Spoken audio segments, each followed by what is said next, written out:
You've said that Jeanette to you represents life. Can you explain that? Well, I think, yeah, it might take a little bit too long. Represents life in that she lives moment to moment. Her actions are not dictated by her mentally preconceived notions of what life should be. She is life in that, in meaning alive there at the moment of an event happening and responds truthfully. She doesn't have a lot of defenses. Her nerve endings are all working. She doesn't have anything to do, really, other than with her mother and a mother-in-law, with other women in the picture. And you have said that the 70s were a very important time for you in terms of women. That's interesting. I never thought of that. She doesn't have a girlfriend or best friend in the film. She has her hands full with both guys, so perhaps that explains it. She does, in the film, if you'll, by the end, go through a period, obviously, where she starts relating to women because she goes off in the end to make a film with a group of women.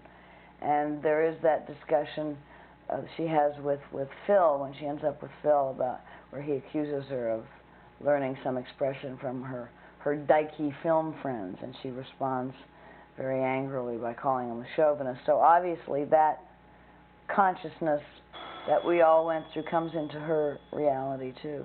You say you learned more from working with Mazursky than on, say, a dozen films before that. Yeah, definitely. What's so special about him?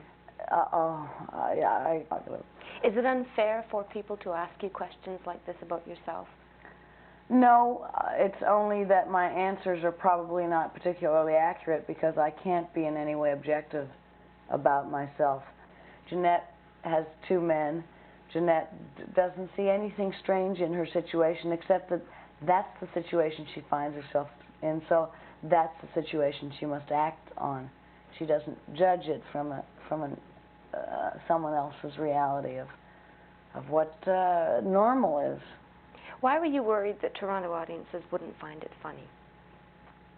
Oh, I guess I have some old resentment about a WASP mentality that comes from having been rejected on some level by people who thought they were more respectable than me. This is real touchy territory.